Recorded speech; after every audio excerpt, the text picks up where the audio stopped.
Good morning. Welcome to Your Vote Counts. I'm Scott Mitchell, Jon Echols, Jason Dunnington. For the seasoned citizens in our audience, they'll remember the commercials from the 70s as is it live or is it Memorex? All right. And now we're right sort of past his prologue. We're talking about artificial intelligence. We know that it's a threat, and we know it's also a tool that we're going to be using in the future. But the governor's become concerned enough to make a task force, and the task force will do what? Yeah, I think the governor is interested in artificial intelligence, as he should be. I mean, artificial intelligence is a double-edged sword. It can provide miraculous things for society, so much good that could come out of it, but it can also do a lot of harm. I think the purpose of the task force is to look at both of those, to see what applications AI might be used in government platforms that could make things better.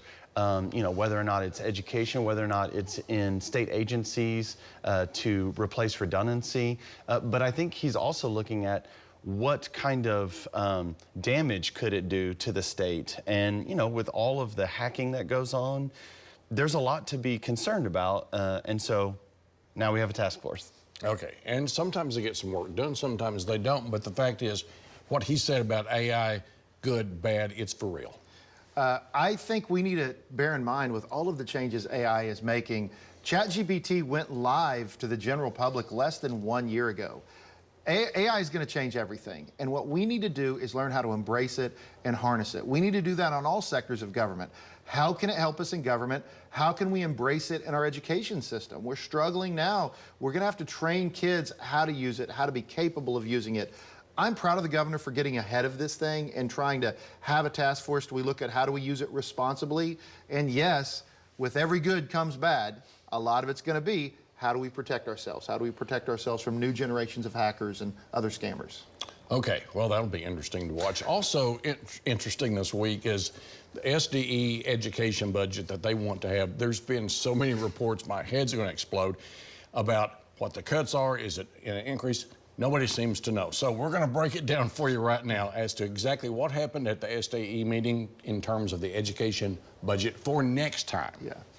So ladies and gentlemen, this is a mess, but let me break it down what's going on.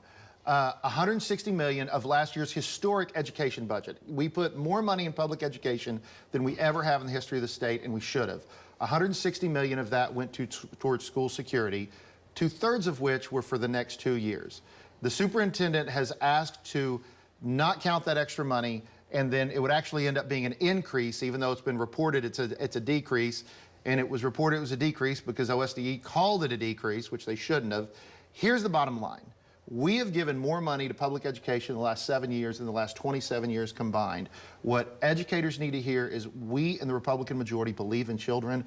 We are going to continue this historic path of public education investment. We need more, not less. Okay, it's a mess. That's our next topic, by the way. But you remember Roger Rabbit's noise go, ah. I mean, I'm just having so much problems understanding what happened. Yeah, I believe what my colleague was trying to say is it's in the weeds.